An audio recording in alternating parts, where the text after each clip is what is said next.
discriminate any person on the basis of caste, color, creed, region or religion. आप मजहब, धर्म, वर्ग, वर्ण के आधार पे आप डिस्क्रिमिनेट नहीं कर सकते, डिफरेंशिएट नहीं कर सकते, फर्क नहीं कर सकते, अंतर नहीं कर सकते, भेद विभेद नहीं कर सकते। तुम्हारी औकात कैसे हो गई एसपी कि तुम हम मुसलमानों के साथ अपने बाबा साहब भीमराव अम्बेडकर के कॉन्स्टिट्यूशन को वायलेट कर सकते हो? नहीं कर सकते। संख्यक कल्याण मंत्री हैं, जैसे मॉब लिंचिंग हुआ था इनको वहाँ उसके घर में बैठ जाना चाहिए, ना कि मोबिन रिजवी का वोट डुमरी में लूटने के लिए। हर एक लोग पास जाएंगे और एक ही बात बोलेंगे, और बच्चों को जुमा के दिन में जो स्कूल का छुट्टी रहता था उसको रद्द करके हेमंत सोरेन की सरकार ने, और जगन्नाथ महतो पूर्व स्वर्गीय मंत्री जो शिक्षा मंत्री भी थे, उन्होंने हमारे स्कूल को जुमा को खोल दिया।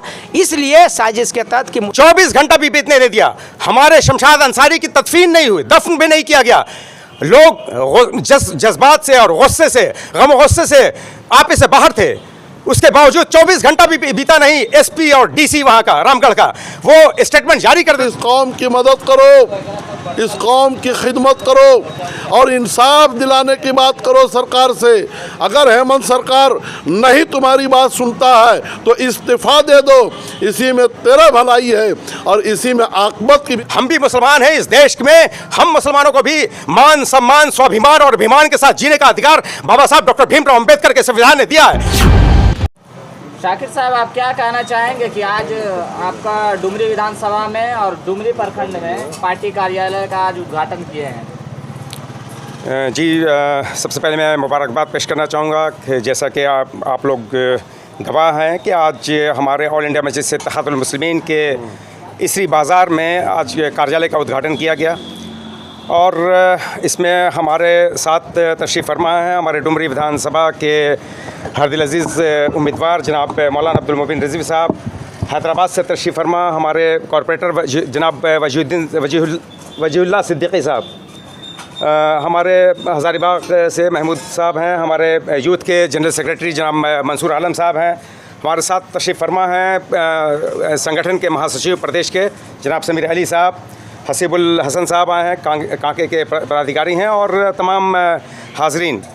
सबसे पहले मैं आप तमाम लोगों को मुबारकबाद पेश करता हूं और जैसा कि आप जानते हैं कि ये चुनावी समा है, चुनाव का वक्त है और जिस तरह से हमारे साथ बिलखुसूस हम मुसलमानों के साथ इस यूपीए की सरकार ने, जिसका वजूद हम मुसलमानों के वोट से कायम है, वो जिस तरह हमारे साथ सौतेलापन बिहेव करे, जिस तरह से जुल्म, जबर, तशद्दुद और बर्बरियत का रिकॉर्ड बीट कर दिया है, रिकॉर्ड ब्रेक कर दिया है।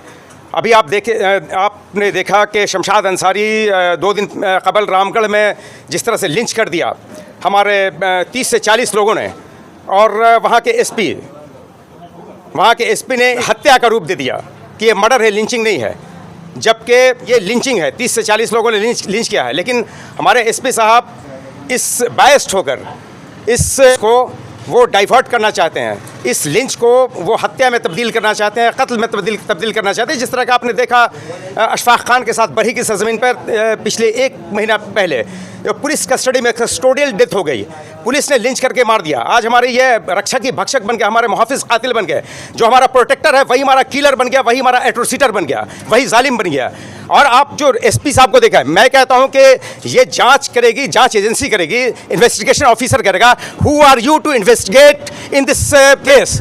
You don't have right, mister superintendent of police of Ramgarh, you don't have right to investigate या आपको वक्तव्य जारी करने का बगैर जांच के, बगैर इंक्वायरी के, बगैर इन्वेस्टिगेशन के आपको राइट किसने दे दिया? ये निश्चित रूप से इस सरकार की, यूपीए सरकार जो है, हेमंत सरकार है, जो जेएमएम की सरकार है, कांग्रेस और आरजेडी घटक दल हैं, उन लोगों की खुली ये है कि जितने भी संबंधित पदाधिकारी हैं उनको ये सख्त निर्देश दे दिया गया है कि जो भी लिंच का मामला हो उसको हत्या या आत्महत्या में तब्दील कर देना है, सुसाइड में। आपने देखा अशफाक खान के बारे में, वो अननेचुरल 20 दिन के बाद अननेचुरल डेथ, अप्राकृतिक मौत, गैर फितरी मौत में तब्दील कर दिया। और आप देखिए ये रामगढ़ एसपी की निर्लजता देखिए, उनका सौतेलापन देखिए, मुसलमानों के साथ कितने बायस्ड हैं वो कि उन्होंने 24 घंटा भी बीतने नहीं दिया, हमारे शमशाद अंसारी की तदफीन नहीं हुई, दफन भी नहीं किया गया।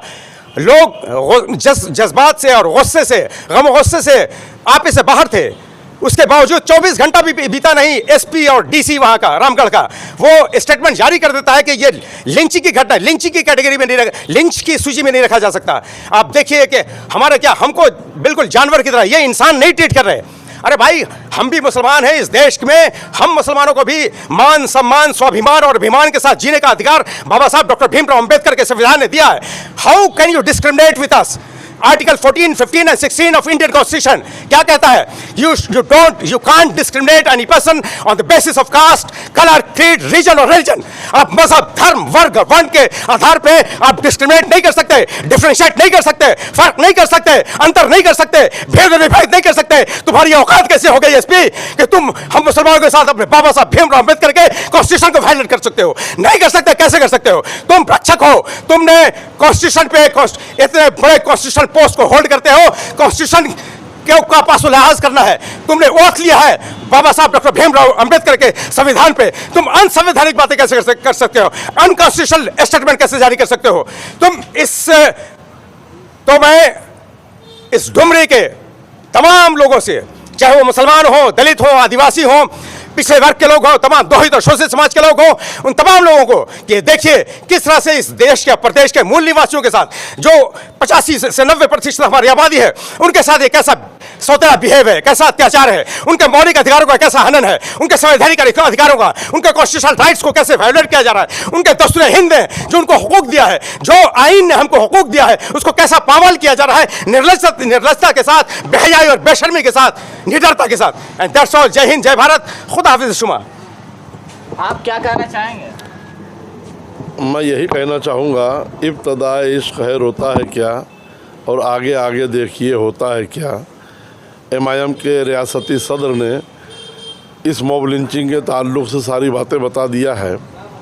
मैं इस सरकार की नीति और इसकी नीयत पर मैं बात करना चाहूँगा कि जब ये मॉब लिंचिंग हुई तो कांग्रेस का एक लीडर शहज़ादा अनवर वहाँ जा कर के इस घटना की जांच करने की कोशिश किया, तो आज उस शहज़ादा अनवर को भी डुमरी के स्टार प्रचारकों में नाम आना चाहिए था, उसको लोग सेंटिंग में डाल दिया।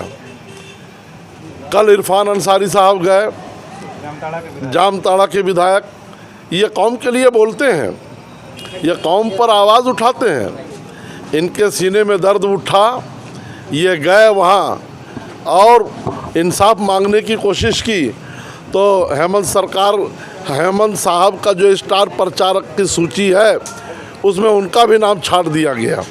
गोया कि जो इस सरकार की बंधुआ मजदूरी करेगा, जैसे माननीय हफीजुल हसन गुलामी करेगा, वो आदमी को सूची में शामिल कर लिया जाएगा। ये तो इनका काम था, ये अल्पसंख्यक कल्याण मंत्री हैं। जैसे मॉब लिंचिंग हुआ था, इनको वहाँ उसके घर में बैठ जाना चाहिए, ना कि मोबिन रिजवी का वोट डुमरी में लूटने के लिए गली गली कुचे कुचे दर दर की ठोकर खाना चाहिए। क्या मुकद्दर में ठोकर लिखा हुआ है? अरे मौका मिला है अनुकंपा के आधार पर, फिर दोबारा एमपी एमएलए मंत्री नहीं बन पाओगे। अनुकंपा के आधार पर एक बार मौका मिला है तो इस कौम की मदद करो, इस कौम की खिदमत करो और इंसाफ दिलाने की बात करो सरकार से। अगर हेमंत सरकार नहीं तुम्हारी बात सुनता है तो इस्तीफ़ा दे दो, इसी में तेरा भलाई है और इसी में आकबत की भी तेरी खैर है। मैं यही कहना चाहूँगा। वो तो कह रहे हैं 5,000 में समेट देंगे इस बार। 5,000 में वो जो जीते हैं ना, वो एमआईएम का देन है। मैंने अपना एमआईएम का टिकट वहाँ लागू नहीं होने दिया, कैंडिडेट को खड़ा नहीं होने दिया, वरना उसकी औकात का पता चल जाता। मैंने कहा न, छड़ और रड बेचने से, सीमेंट के दुकानदारी करने से वोट लोग नहीं दे देता। ये हाजी साहब की शख्सियत थी जिसकी वजह कर वोट मिल गया उनको। अबर चुनाव लड़ करके जीत के बतावे ने, अगर जीत गए तो फिर हम भी जो है ना अपना नाम अब्दुल मोबिन रिजवी से नाम बदल लूँगा। क्या कह रहे हैं मंसूर साहब? लगातार हेमंत जी कह रहे हैं कि मॉब लिंचिंग जो है ना नहीं होती है, ये झारखंड में आप लोग जो है ना झूठ मूठ का अफवाह उड़ाते हैं, सरकार को बदनाम करते हैं। सबसे पहले आपका बहुत बहुत शुक्रिया कि अपनी बातों को रखने के लिए आप मौका दिए। अभी एक बात से हम शुरुआत करेंगे कि हर ज़ोर जुल्म के टक्कर में ओवैसी ही सहारा है। सुनो ए गौर से दलित शोषित पीड़ितों, बस ओवैसी हमारा है, बस ओवैसी हमारा है। लिंचिंग हो जाता है, ये सरेआम पूरी दुनिया देख रही है। अशफाक खान की 1 महीना पहले हत्या हो गई बरी में। मुदस्सिर की हत्या हो जाती है दिन दहाड़े रांची के आपका मेन रोड में फिरालाल चौक के पास। मुदस्सिर और साहिल की अभी परसों मैं गया हुआ था। शमशाद अंसारी की वहाँ पर मॉब लिंचिंग के द्वारा हत्या हो जाती है। मिनहाज की हत्या हो जाती है, अखलाक की हो जाती है, कई हत्याएँ हैं। आपका रामगढ़ में इससे पहले जो हत्या हुई थी अलीमुद्दीन अंसारी की। तो क्या AIMIM इसके लिए क्या कदम उठाएगी मॉब लिंचिंग जैसी घटनाओं को रोकने के लिए? नहीं, बिल्कुल हम लोग वोट का चोट देंगे। इस बार झारखंड मुक्ति मोर्चा को वोट का चोट देने का काम करेंगे और डुमरी से बढ़िया जगह भी नहीं है। तत्काल में हम लोग वहाँ पर चोट देने का काम करेंगे। और सबसे बड़ी तकलीफ़ ये होती है कि मॉब लिंचिंग होने के बावजूद हेमंत सरकार के द्वारा मॉब लिंचिंग के जो मरता है उसी के परिवार को अभियुक्त बनाया जाता है। मेरे बात बड़ा अपॉइंट कीजिएगा। अखलाक खान की हत्या, जो अशफाक खान की हत्या होती है और हेमंत सोरेन की सरकार जो उनके द्वारा डेप्यूटी SP ये खुद बोलते हैं कि ये आत्महत्या किए थे। अरे भाई, पीट करके आदमी अधमरा कर दिया गया। आत्महत्या कोई आदमी कैसे कर पाएगा? जिसका पैर टूटा हुआ, आत्महत्या तो सिर्फ गर्दन पे निशान होनी चाहिए। उनका पूरा सीने पे जो है चोट था। मैं खुद गया हुआ था मृतक के परिवार से, मैं मृतक को खुद देखने के लिए प्रत्यक्ष में गवाह हूँ। उसका हाथ टूटा हुआ है, सीने पे पूरा धंसा हुआ है पसली। आत्महत्या से पसली धंसता है क्या? आप देख लीजिए, मुदस्सिर को लोग पुलिस केस में बता दिया कि इन्हें आपसी जो है लड़ाई में हत्या हुई है, जबकि प्रत्यक्ष वीडियो है उसमें गोली चलाते हुए AK-47 से वहाँ के पुलिस ने जो है गोली चलाया।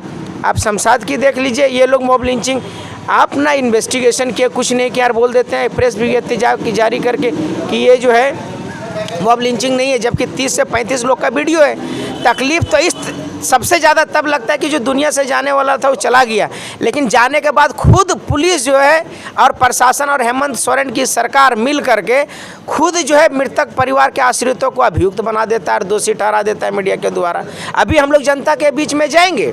आज ऑफिस का कार्यालय का उद्घाटन हुआ, आज से हम लोग इसका चुनावी आगाज़ करेंगे और हर एक लोग पास जाएंगे और एक ही बात बोलेंगे कि हमारा हेमंत सोरेन सरकार ने हमारे मुसलमान बच्चों को जुमा के दिन में जो स्कूल का छुट्टी रहता था उसको रद्द करके हेमंत सोरेन की सरकार ने, और जगन्नाथ महतो पूर्व स्वर्गीय मंत्री जो शिक्षा मंत्री भी थे, उन्होंने हमारे स्कूल को जुम्मा को खोल दिया।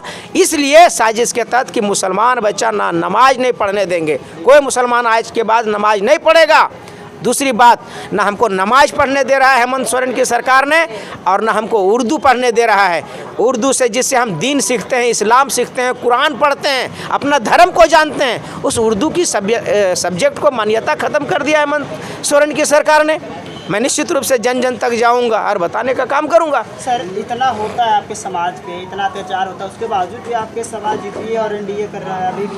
नहीं, हमारा समाज निश्चित रूप से पहले से जागरूक हुआ है और ये जागरूक हो रहा है, तभी तो हक और हकूक़ मानने का काम कर रहा है। वरना आप देख लीजिएगा 1977 से ले करके हमारे परदादा ने, मैं कल भी बोला था कि हमारे परदादा जो महदली मियाँ शिबा महतो वोट दिए थे, हमारे दादा लालचंद महतो को दिए, हमारे अब्बा जान जो है जगन्नाथ महतो को दिए। फिर अब लोग जो है बोलता है कि नहीं आप बेबी महतो को दीजिए, 1 साल के बाद राजू महतो बड़ा हो जाएगा, उसका उम्र हो जाएगा, वो 2024 में चुनाव लड़ेगा तो राजू महतो दे दीजिए। ये अब जनता जान चुकी है कि अब हम लोग जो है अपना अधिकार और हक के लिए बात कर रहे हैं। हमारा समाज निश्चित रूप से जो जितना पैसा उड़ाना उड़ा ले, 5 तारीख को आप देख लीजिएगा, पैसा जिससे भी खाना है खाएगा, लेकिन वोट ओवैसी की क़यादत में मौलाना मोबिन रिजवी साहब को देने का काम करेगा।